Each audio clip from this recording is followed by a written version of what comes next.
Hello and welcome to पंथ commerce classes. देखिए class 12th term 1 का अकाउंट का पेपर आपका नेक्स्ट मंथ होना है, थोड़ा ही टाइम रह गया है। इसके लिए हम आपके लिए एक रिवीजन टेस्ट कंप्लीट सिलेबस को कवर करने वाला पहले दे चुके हैं।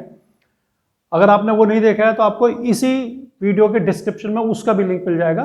और जो हम आज आपका टेस्ट पेपर लाए हैं आपके लिए वो है change in profit sharing ratio among the existing partner. इसका भी लिंक आपको डिस्क्रिप्शन में मिल जाएगा। आप वहां से दोनों पेपर को डाउनलोड कर सकते हैं और उसका सॉल्यूशन हम ऑलरेडी अपलोड कर चुके हैं, वहां से आप सॉल्यूशन देख सकते हैं। इसका सॉल्यूशन हम आपके सामने कर ही रहे हैं।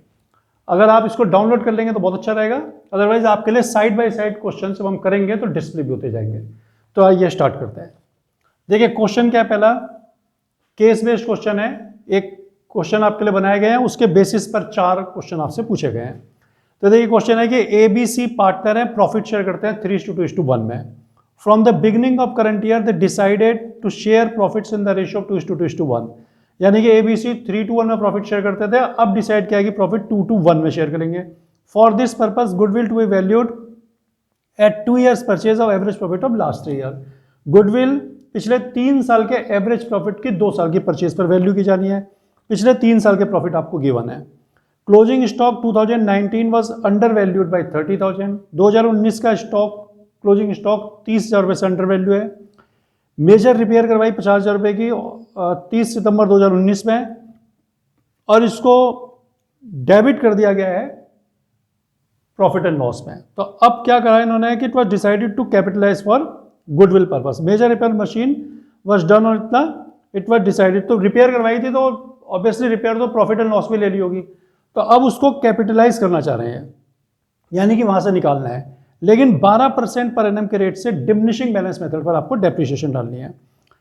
31 दिसंबर 2020 में एक फायर हुई और उससे 20,000 रुपये की गुड्स आपकी डिस्ट्रॉय हो गई। इसको भी P&L में डेबिट किया जा चुका है। ये सब एबनॉर्मल आइटम्स है जो आपको एलिमिनेट पहले करने पड़ेंगे।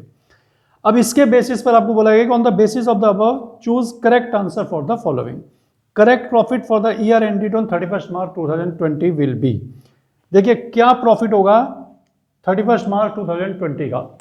तो आप देखिए क्वेश्चन नंबर 1 हम यहां पर लिखते हैं और 2020 का प्रॉफिट आप पहले देख लें कितना है। यहां पर देखिए प्रॉफिट आपको दिया हुआ है 3 लाख रुपीज। 31 मार्च 2020 को प्रॉफिट दिया 3 लाख रुपया। अब ये जो 3 आपको इंफॉर्मेशन दी है ना, 3 एडजस्टमेंट, इन्हीं को यहां पर एडजस्ट करना पड़ेगा इनमें से जो इसका होगा रिलेटेड। क्लोजिंग स्टॉक 2019 का अंडर वैल्यू है, यानी कि वैल्यू कम कर रखी है, तो आप उसको करेक्ट करने के लिए वैल्यू बढ़ाएंगे। तो 2019 में तो क्या होगा कि ये क्रेडिट साइड का आइटम क्लोजिंग स्टॉक आप वैल्यू बढ़ाएंगे तो प्रॉफिट बढ़ जाएगा।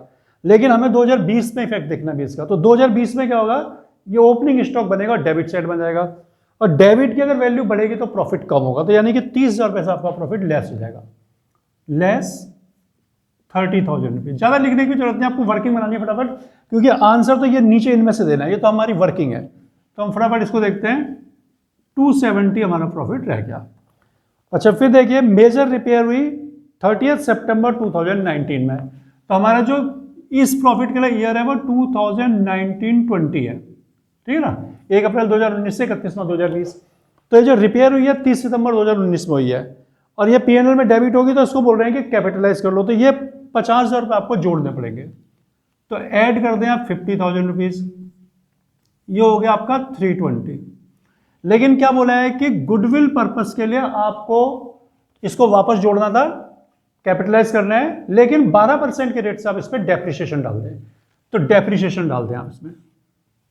डेप्रिसिएशन आपकी आएगी 50,000 इंटू 12/100। अच्छा अब ये देखिए, लेकिन रिपेयर हुई कब थी, 30 सितंबर। तो अक्टूबर, नवंबर, दिसंबर, जनवरी, फरवरी, मार्च, 6 मंथ की डेप्रिसिएशन आपको डालनी होगी। ये 12 कैंसिल, 3,000 रुपीज। तो 3,17,000 प्रॉफिट होना चाहिए। तो ये ऑप्शन 1 दे रखा है इसका, ये आगे आपका क्वेश्चन नंबर 1 का आंसर आपका 1 हो गया। ये पहला क्वेश्चन। तो सिंपल तरीके से आप पढ़ें। एक क्वेश्चन के लिए अप्रोक्सीमेटली 2 मिनट्स होते हैं। 45 क्वेश्चन करने होंगे आपको 90 मिनट में, तो आप 2 मिनट पर क्वेश्चन लेंगे। लेकिन क्या होगा कि कुछ क्वेश्चन थ्योरेटिकल फ्रेमवर्क के होते हैं जिसमें आपको कैलकुलेट नहीं करना पड़ेगा। तो वहां आपका टाइम सेव होगा, तो थोड़ा टाइम उसका भी मिलेगा आपको, तो लगभग 2 मिनट में क्वेश्चन आराम से हो ही जाता है। ठीक है, नेक्स्ट देखिए क्वेश्चन नंबर 2। अब ये प्रॉफिट हम आगे भी यूज कर लेंगे जब गुडविल कैलकुलेट करनी होगी, तो उसमें ये 2020 का मैं एडजस्ट करने की जरूरत नहीं है। देखिए नेक्स्ट है due to change in profit sharing ratio A and B gains and C. अब ये देखा गेन और सेक्रीफाइस क्या है, तो इसको पढ़ने से पहले आपको निकालना पड़ेगा गेन सेक्रीफाइस। तो आप यहां लिखें ए बी सी।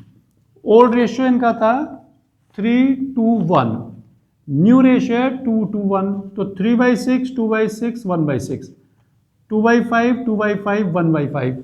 तो आप क्या करें, इसमें आप निकालने sacrificing ratio of A. Sacrificing होता है ओल्ड माइनस न्यू, तो 3/6 माइनस 2/5 कर दो। 30 एलसीएम, तो 6 5 5 3 15, 5 से 6 2 12, 3/30। सेक्रीफाइसिंग आ गया ए का 3/30। अच्छा, फिर देखिए सेक्रीफाइसिंग रेशियो ऑफ बी। तो बी ने सेक्रीफाइस क्या क्या होगा, 2/6 ओल्ड रेशियो है, 2/5 न्यू रेशियो है। 30, 6 5 5 2 10, 5 6 6 2 12, तो -2/30, यानी कि इसने गेन किया। तो अब आपको आगे निकालने की जरूरत नहीं है क्योंकि इससे छोटा है ना।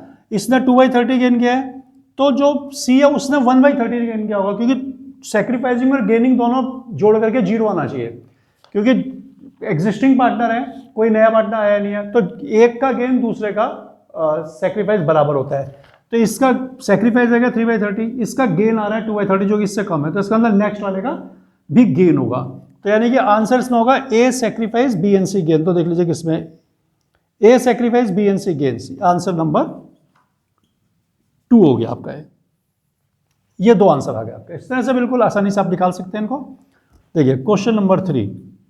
क्वेश्चन नंबर 3 क्या है, correct profit of 2020 would be. 2021 का करेक्ट प्रॉफिट क्या होगा। तो आप देखिए पहले 2021 का प्रॉफिट। 2021 का प्रॉफिट आपको दिया हुआ है 4 लाख रुपीस, तो ये हमने 4 लाख रुपए यहां लिख दिया। अब 2021 में क्या हुआ देखिए, एक तो जो डेप्रिसिएशन डलेगी इसकी, जो मेजर रिपेयर हुई है वो भी डालेंगे। उसके अलावा 2021 में क्या हुआ, एक फायर हुई है और जिसमें 20,000 रुपए की गुड्स डिस्ट्रॉय हो गई थी। तो वो एक एबनॉर्मल आइटम है, फायर तो ऐसा नहीं होगा कि बार बार होगी, तो आप उसको पहले तो ऐड कर दें, ऐड 20,000 रुपए, तो ये हो गया आपका 4,20,000 रुपया। ठीक है, अब आपने क्या करना है, डेप्रिसिएशन डालनी होगी आपको, जो आपने ये आपको दिया हुआ ना कि मेजर रिपेयर जो आपने कैपिटलाइज कर दी 50,000 रुपए, इसकी 12% डेप्रिसिएशन, लेकिन डिमिनिशिंग बैलेंस से, तो लेस करनी है आपको डेप्रिसिएशन। देखिए 50,000 का आइटम था, लेकिन ऑलरेडी आप डेप्रिसिएशन डाल चुके हैं इसमें कितनी, 3,000, तो ये 3,000 माइनस करें, बच गया 47। 47 का 12% ये आपको डालना है। इस बार पूरे साल की डलेगी, क्योंकि पहले 6 महीने था, इस बार तो पूरा साल हो गया। तो ये 2 0 कैंसिल, 12 0 0, 12 7 जा 84, 8 कैरी में 12 4 जा 48 और 8 56। इसको आप लेस कर दें, तो 0 6 3 9 में से 5 गया 4 1 4, यानी कि 4,14,360। देख लीजिए आंसर कहां पर है, तो ये आपका आंसर नंबर 4 हो जाएगा। तो आंसर 4। तो देखिए इस तरह से हमने निकाल दिया। तो इस तरह से बहुत ही आसानी से आप इन क्वेश्चंस को कर सकते हैं। तो देखिए आप चौथा पार्ट इसका करते हैं। देखिए फोर्थ क्वेश्चन करते हैं। फोर्थ क्वेश्चन में आपको क्या बोला है कि गुडविल विल बी, गुडविल क्या होगी। ऊपर आपको बोला था गुडविल 3 साल का एवरेज प्रॉफिट 2 साल की परचेज पर निकलेगी, तो 3 साल का एवरेज प्रॉफिट दीजिए आप। ठीक है, 2019 का प्रॉफिट आपको दिया हुआ है कितना, 2 लाख। क्या लिखा है कि closing stock of 2019 was under valued bye 3 lakh, कि 2019 का क्लोजिंग स्टॉक अंडर वैल्यू है, तो आप इसको बढ़ाओगे, वो आप इसको सही वैल्यू पे लाओगे तो इंक्रीज करना पड़ेगा। क्लोजिंग स्टॉक क्रेडिट साइड का आइटम है, इंक्रीज करोगे तो प्रॉफिट बढ़ेगा, तो 230 हो जाएगा, और कोई इसमें एडजस्टमेंट नहीं है। 2020 का प्रॉफिट आपने अभी पीछे जो क्वेश्चन का उसमें करेक्ट करके लाए थे हम, 3,17,000 रुपए। 2021 का भी अभी हमने कैलकुलेट किया था पिछले क्वेश्चन में, ये आ गया 4,14,360। इन तीनों का हमने करना है टोटल,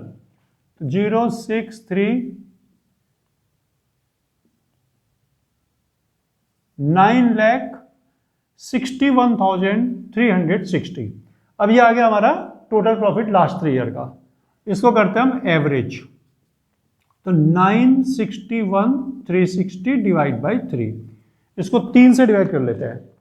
देखिए 961,360 डिवाइड बाई 3, तो ये हमारा पॉइंट मारा है 32453.33। अब गुडविल आपको क्या बोला गया है कि एवरेज प्रॉफिट को आपने मल्टीप्लाई करना है 2 से, तो 32453.33 इंटू 2, तो इसको 2 से इंटू कर देंगे तो ये आ जाएगा आंसर हमारा ₹6,40,900 6.66 है, तो 7 ले लेते हैं, 6,40,907। तो अब आप देख लें कहां पर ये आंसर हमारा 6,40,907, आंसर नंबर 3। तो जो प्रॉफिट हम पहले कैलकुलेट कर रखे थे उनको हमें दोबारा निकालने की कोई जरूरत नहीं है। ये आपका जो केस बेस्ड क्वेश्चन था जिसमें 4 पार्ट थे, 4 क्वेश्चन दिए थे, इसके वजह वो आपके हो गए। अब देखिए 5वां question, question number 5। Information about partnership of XYZ was given below. देखिए कैपिटल एम्प्लॉयड दी हुई है 10 लाख रुपया, नॉर्मल रेट 10% है। Goodwill on the basis of 3 years purchase of super profit is 325। Goodwill 3 साल के सुपर प्रॉफिट की परचेज पर 225 आई है। आपको बोला गया है कि इस इंफॉर्मेशन के बेसिस पर आप एवरेज प्रॉफिट मालूम करें। तो आप क्या करें, सबसे पहले नॉर्मल प्रॉफिट निकाल लें। कैपिटल एम्प्लॉयड 10 लाख है, 10% का रेट है, तो ₹1 लाख आपका हो गया नॉर्मल प्रॉफिट। ठीक है, अब आपको क्या दिया हुआ, गुडविल दी हुई है, तो आप गुडविल का फॉर्मूला लगाएं। क्या होता है, super profit into years of purchase. तो गुडविल आपको दिया 225, सुपर प्रॉफिट आपको नहीं मालूम, लेकिन परचेज कर आपको बता रखे हैं कि 3 है, तो इसका मतलब हुआ कि गुड आपका सुपर प्रॉफिट आ जाएगा। सुपर प्रॉफिट देखो, इसको नीचे लाएंगे, डिवाइड कर देगा इसमें, तो ये आएगा आपका 3 से डिवाइड होकर के 75,000। ठीक है, अब हम आगे निकालें, इसमें सुपर प्रॉफिट का फॉर्मूला लगाएं, average profit minus normal profit. Super profit आपने कैलकुलेट कर लिया 75, एवरेज आपको नहीं मालूम, नॉर्मल भी आपने कैलकुलेट कर लिया 1 लाख ऊपर, इधर आके जुड़ जाएगा। Therefore average profit ₹1,75,000। Therefore answer, अब देख लीजिए 1,75,000 आंसर कहां पर आपको दिया हुआ है। पहला ही आंसर 1,75,000 है, तो आंसर 1। तो ये आपका 5वां क्वेश्चन हुआ।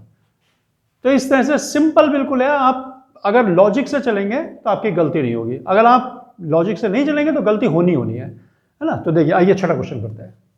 देखिए 6th क्वेश्चन, क्वेश्चन है कि एबीसी पार्टनर है, प्रॉफिट शेयर करते हैं 3:1 में। They have a workman compensation reserve of ₹70,000। Now they decided to change their ratio to 2:1। On the date of change in profit sharing ratio they have a claim of ₹82,000 against workman compensation reserve. The number of entry passed to make this effective will B.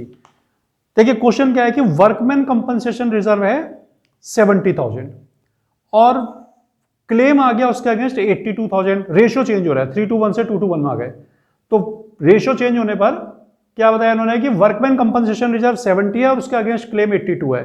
तो आपसे पूछा है कि कितनी journal entry इनको करनी पड़ेंगी, 1, 2, 3 या फिर 4। तो देखिए मैं आपको बताता हूं, एंट्रीज बताते हैं फिर आपको पता खुद ही चल जाएगा क्या होगा। तो देखिए सबसे पहले workman compensation reserve account debit 70,000, ये तो करना ही पड़ेगा आपको, चाहे कम हो चाहे ज्यादा हो चाहे ना हो क्लेम। तो वर्कमैन कंपनसेशन रिजर्व डेबिट 70,000, लेकिन क्लेम 82 है, 12,000 ज्यादा है, तो आप क्या करेंगे, revaluation account debit 12,000 to workman compensation claim 82, एक एंट्री होगी।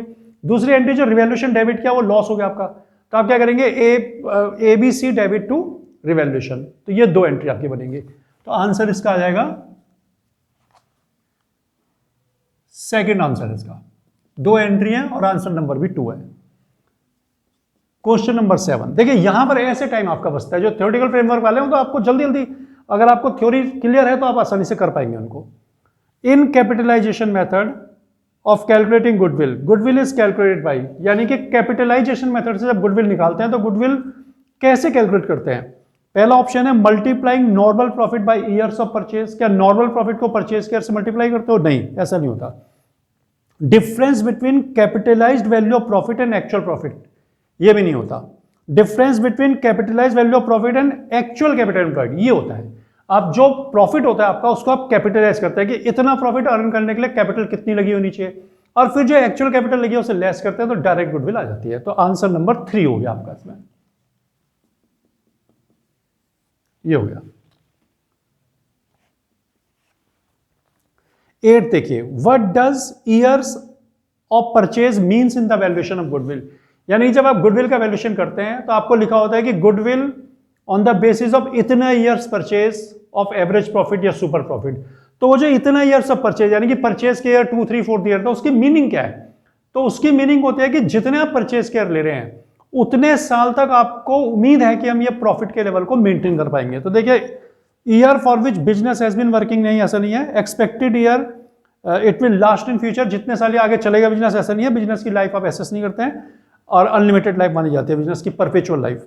Number of years profit is expected to be maintain, हाँ ये तीसरा वाला आएगा इसका आंसर। क्वेश्चन नंबर 8 का आंसर 3, यानी कि जितने साल तक आप मेंटेन कर सकते हैं प्रॉफिट को। Question number 9, dash is one of the circumstances of reconstitution of partnership firm other than admission, retirement, death and change in PSR। देखिए, रिकंस्टिट्यूशन ऑफ पार्टनरशिप फर्म, ये जो चैप्टर है जिसमें प्रॉफिट शेयरिंग रेशियो चेंज हो रहा है, इसको reconstitution भी बोलते हैं। रिकॉन्स्टिट्यूशन मतलब पार्टनरशिप को दोबारा से कॉन्स्टिट्यूट करना है। अगर कोई कंडीशन चेंज होती है तो पार्टनरशिप रिकॉन्स्टिट्यूट होती है। तो किसी पार्टनर के एडमिशन पर भी होती है रिकॉन्स्टिट्यूट, डेथ पर भी होती है, रिटायरमेंट पर भी होती है, क्योंकि इन सभी कंडीशंस में, और प्रॉफिट शेयरिंग रेशियो चेंज होने पर भी होती है, क्योंकि इन सभी कंडीशंस में कुछ ना कुछ कंडीशंस चेंज हो रही हैं इन सब में। तो लेकिन आपको क्या बाउंड कर दिया कि इनको छोड़ दीजिए आप, कि other than admission, retirement, death and change in PSR, यानी कि एडमिशन, रिटायरमेंट, डेथ और change in profit sharing ratio के अलावा और कौन सी ऐसी सर्कमस्टेंसेज है जिसमें आपकी फर्म रिकंस्टिट्यूट होती है। तो देखिए, एक इसका एग्जांपल है अमलगामेशन, ठीक है। तो मैं लिख देता हूं, इसमें हमने ऑप्शन नहीं दिया, एग्जाम में आपको हो सकता है ऑप्शन देंगे तो देंगे अगर ऑप्शन तो उसमें छांट लेना, तो अमलगामेशन एक ऑप्शन होगा।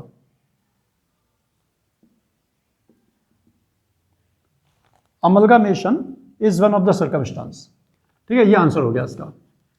अमलगामेशन होता है कि जैसे दो फर्म एक जैसा काम करने वाली हैं, तो अगर वो कंपटीशन को अवॉइड करने के लिए आपस में मिल जाती है और एक नई फर्म बन जाती है, जैसे एक्स और वाई थी तो एक्स वाई बन गई नई फर्म, उसको बोलते हैं अमलगामेशन। इसके अलावा एब्जॉर्प्शन भी होता है, यानी कि किसी बड़ी फर्म ने छोटी फर्म को एब्जॉर्ब कर लिया। लेकिन एक ही लिखना है तो अमलगामेशन आप लिख दें, आपको दिया हुआ होगा। अमलगामेशन अगर दिया तो वो ले लेना, एब्जॉर्प्शन दिया तो वो भी ले सकते हो। तो इस तरह से आपको पहचानना होगा। Question number 10, A B C partner हैं, प्रॉफिट 432 में शेयर करते हैं। They decided to change their ratio, इन्होंने अपना रेशियो चेंज करने का फैसला किया। As a result of which A gains 1/18। तो रिजल्ट क्या हुआ कि ए को गेन हो गया 1/18 का, while B neither gains nor sacrifices, B ने कोई गेन कोई सेक्रीफाइस नहीं किया। तो what would be new ratio of C, तो सी का नया रेशियो क्या हुआ? देखिए बहुत ही सिंपल है, आप थोड़ा सा ध्यान देकर इस पर तो आप एकदम समझ जाएंगे। 4:3:2, 4/9, 3/9, 2/9। बी ने कोई गेन और सेक्रीफाइस नहीं किया तो इसका रेशियो चेंज ही नहीं होगा, तो इसको छोड़ दें आप। दो रह गए ए और सी। तो क्या बताया था आपको पीछे हमने कि जितना एक का गेन होता है उतना ही दूसरे का सेक्रीफाइस होता है। तो क्या लिया हुआ इसमें कि ए गेन्स 1/18, ए ने 1/18 गेन किया तो इसके अंदर सी ने 100% 1/18 सेक्रीफाइस किया होगा, क्योंकि इसका तो कुछ दिया ही नहीं है, इसका ना प्रॉफिट हुआ ना लॉस हुआ, ऐसे तो इसका गेन इसका सेक्रीफाइस। तो मुझे सी का नया रेशियो क्या होगा? तो आप देखें C is new ratio, old ratio 2/9 minus 1/18, जितना उसने गेन किया ए ने उतना इसने सेक्रीफाइस किया, लेस कर दे इसको, इसका रेशियो कम हो जाएगा। तो आप इसमें 18 एलसीएम लें, 9 2 जा 2 2 जा 4, 18 1 जा 1 1 जा 1, 3/18 डिवाइड करना चाहें तो 1/6। तो देख लीजिए 1/6 आंसर नंबर 2 हो गया आपका, ये आ गया। देखिए नेक्स्ट है 11th क्वेश्चन की, a business which is working for quite some time is known better by its customers and thus it is likely to gain more goodwill in comparison to its competitors।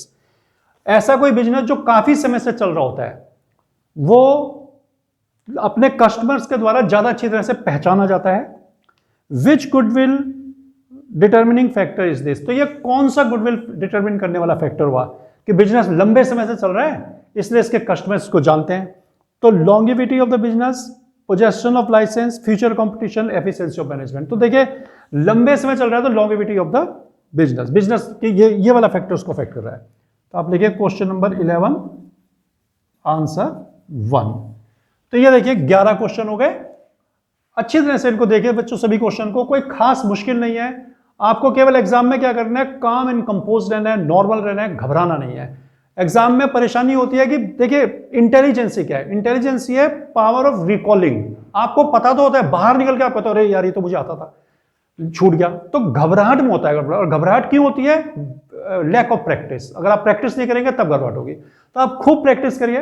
हम आपको लगातार इस तरह की series दे रहे हैं। आप हमारे पंत कॉमर्स क्लासेस के चैनल पर जाएं, वहां पर आपको इस तरह की बहुत सारे प्रैक्टिस के पेपर मिलेंगे, उनको सॉल्व करिए, टॉपिक्स को समझिए, आपको कोई दिक्कत नहीं आएगी, बहुत अच्छे मार्क्स आप स्कोर करेंगे। तो आइए अब हम क्वेश्चन नंबर 12 करते हैं। क्वेश्चन नंबर 12,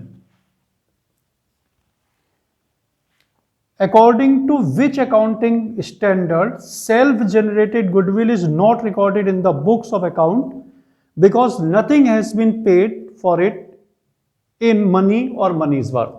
देखिए कौन सा अकाउंटिंग स्टैंडर्ड ऐसा है जो ये कहता है कि जो सेल्फ जनरेटेड गुडविल है, सेल्फ जनरेटेड गुडविल दो तरह की होती है। देखो, एक होती है जो आपने परचेज कर ली बाहर से, किसी फेमस बंदे का है, किसी फेमस ऑर्गेनाइजेशन का, कंपनी का नाम अपने साथ जोड़ लिया तो आपको बनी बनाई गुडविल मिल गई। दूसरी होती है सेल्फ जनरेटेड, जो आप खुद जनरेट करते हैं, अपनी मेहनत से ईमानदारी से काम करते हैं कई साल तक और अपना नाम बनाते हैं अपनी लाइन में, तो वो गुडविल सेल्फ जनरेटेड है, उसके लिए आपने कुछ पे नहीं किया। तो कौन सा अकाउंटिंग स्टैंडर्ड ऐसा है जो कहता है कि इसको आप रिकॉर्ड नहीं करेंगे? तो बिल्कुल सिंपल बच्चों, आपको याद रखना होगा, आंसर इसका होगा 2। अकाउंटिंग स्टैंडर्ड 26 कहता है ऐसा कि सेल्फ जनरेटेड गुडविल रिकॉर्ड नहीं करेंगे, जब तक आप कुछ पे नहीं करेंगे इसके लिए आप रिकॉर्ड नहीं करेंगे। तो सेल्फ जनरेटेड के लिए पे होता नहीं कुछ। Question number 13, weighted average profit method of valuation of goodwill is used when profits are rising, profits are falling, profits are rising and falling continuously, profits are stable। तो कब यूज होता है वेटेड एवरेज? देखिए weighted average क्या होता है कि profits को वेट देते हैं 1 2 3 4 5 ऐसे करके, जो जितनी पीछे का होता है उसको उतना कम वेट देते हैं, आगे वालों को ज्यादा वेट देते हैं, क्योंकि जो करंट प्रॉफिट्स होते हैं उनके दोबारा से अपीयर होने के चांस ज्यादा होते हैं। तो वेट देते क्यों है कि जब प्रॉफिट्स कब फ्लक्चुएट होते हैं, कभी तो प्रॉफिट बढ़ जाता है कभी घट जाता है, तो फिर उनको वेट दे दिया जाता है। तो इसलिए आंसर इसका क्या होगा? आंसर इसका आएगा 3। When profits are rising and falling continuously, कभी घट जाते हैं किसी साल में बढ़ जाते हैं। देखिए नेक्स्ट है कि A and B are partners sharing profits in the ratio of 3:2। They have decided to share profits equally in future। 3:2 में प्रॉफिट शेयर करते थे, अब इन्होंने डिसाइड किया हम प्रॉफिट बराबर बांटेंगे। IFR यानी कि investment fluctuation reserve exist in their book at a value of 10,000। इनकी बुक में 10,000 रुपए की वैल्यू से IFR एग्जिस्ट कर रहा है, और इन्वेस्टमेंट 60,000 था, which is less than the market value by 12,000। ये मार्केट वैल्यू से 12,000 कम है, यानी कि मार्केट वैल्यू से 12,000 ज्यादा है, 72,000 मार्केट वैल्यू है, थोड़ा सा उल्टी साइड से दे रखा है, तो इसको आपको पिक करना होता है। तो 12,000 आपकी वैल्यू बढ़ गई इन्वेस्टमेंट की, ठीक है, और 10,000 IFR है। तो choose correct alternative from the following. तो किसको डेबिट किसको क्रेडिट करेंगे? तो क्रेडिट ही होंगे, देखो, क्योंकि इसमें क्या होगा कि वैल्यू बढ़ी है, तो आपको क्या करना पड़ेगा? क्रेडिट। एक तो जो 10,000 का IFR है वो जाएगा उनके पास, और एक 12,000 जो वैल्यू बढ़ी हो जाएगी। तो वैसे एंट्री बनाओगे तो एंट्री ज्यादा बनेंगे, लेकिन आपको यहां तो केवल बताना है किसको कितना क्रेडिट करना है। तो 10,000 IFR प्लस 12,000 जो वैल्यू इंक्रीज हुई 22,000, ये 22,000 इन दोनों को क्रेडिट करना है, और ओल्ड रेशियो में होगा। तो देखिए कितना होगा, ए का निकाल लें आप, 22,000 इंटू 3/5, 5 4 जा 5 4 जा इंटू 3 करते हैं, 0 0 3 4 जा 12 3 12 13 13,200 देख लो किसमें है, एक ही में केवल, तो दूसरा कैलकुलेट करने की जरूरत नहीं। अगर ये 13,200 दो में होता 13,200 तो फिर हम दूसरे का भी कैलकुलेट करते, लेकिन एक में ही है तो इसका मतलब आंसर आपका 4th हो गया, और हमको कैलकुलेट करने की जरूरत ही नहीं है। देखिए लास्ट क्वेश्चन है कि XYZ पार्टनर है, प्रॉफिट 432 में शेयर करते हैं, they have decided to share profits in the ratio 5:3। अब डिसाइड कर लेंगे 5:3 में बांटेंगे। Using this information fill up the blanks in the following entry. इस इंफॉर्मेशन को यूज करिए और ब्लैंक्स को फिल अप करिए। तो क्या करना पड़ेगा, पहले आपको प्रॉफिट वो निकालना पड़ेगा, ratio X Y Z. Old ratio लिख दें आप इसमें। ओल्ड रेशियो है इनका 4:3:2, यानी कि 4/9, 3/9, 2/9। न्यू रेशियो लिख दें आप इसमें 5:3:2, यानी 5/10, 3/10, 2/10। सैक्रिफाइसिंग रेशियो ऑफ एक्स निकाल लें आप, 4/9, ओल्ड माइनस नहीं होता है तो 4/9 माइनस 5/10, एलसीएम 90 आएगा। 9 10 जा 10, 4 जा 40, 10 9 जा और 9 5 जा 45, तो इसको हो गया -5/40 आ रहा है इसका, सॉरी -5/90। तो ये गेनिंग रेशियो हो गया, क्योंकि सैक्रिफाइसिंग निकालने में अगर उल्टा आता है तो गेन होता है। अच्छा, अब आप निकालें sacrificing ratio of Y. Old ratio 3/9 और न्यू रेशियो 3/10, तो 90, 9 10 जा 10 3 जा 30, 10 9 जा 9 3 जा 27, 3/90, ये इसका सैक्रिफाइस है। अब तीसरे वाले का निकालने की जरूरत नहीं है। देखिए ये 5/90 या 3/90, तो उसका 2/90 होगा, तो बस इसी से आप निकाल देंगे। अब देखिए सी जो है उसको क्रेडिट किया है 1000 से गुडविल के लिए, तो आप पहले टोटल गुडविल निकाल लें। तो लिखें यहां पर टोटल गुडविल 1000 उसको दी गई है, विच इज 3/90, सॉरी 2/90। ये 3/90 तो इसका है ना वाई का, तो जेड का 2/90 होगा, तो 90/2 कर लें आप इसे, ये आ गया 45, तो 45,000 टोटल गुडविल हो गई। अब आप इसमें से वाई के निकालने हैं, तो वाई शेयर 45,000 इंटू 3/90, 9 5 जा 45, 1500। तो अब इसका 1500 आ गया वाई का, इसका 1000 और इसका 25 होगा, तो 2500 और 1500 जहां पर आंसर हो वो आपका आंसर है। देखो ये इसमें भी है आपका डेबिट x/2500 और क्रेडिट y/1500, तो ये वाला आंसर होगा। इसको डेबिट करेंगे 2500, इन दोनों का टोटल मिल करके 2500 होगा और 1000 1500 ये हो जाएंगे दोनों। तो आंसर आप इसमें लिख दें 2। तो ये बच्चों आपका profit share, change in profit sharing ratio का टॉपिक हमने आपको कराया। इसी तरह के हम आपके लिए और भी अभी लाते रहेंगे टेस्ट सीरीज के रूप में, रिवीजन टेस्ट के रूप में। इनको आप अच्छी तरह से करिए, समझिए। पेपर आपको डिस्क्रिप्शन में मिल जाएगा, और आप चैनल को लाइक करिए, सब्सक्राइब करिए, सपोर्ट करिए चैनल को। इसी तरह से हम आपके लिए अच्छा वर्क करते रहेंगे। Thank you.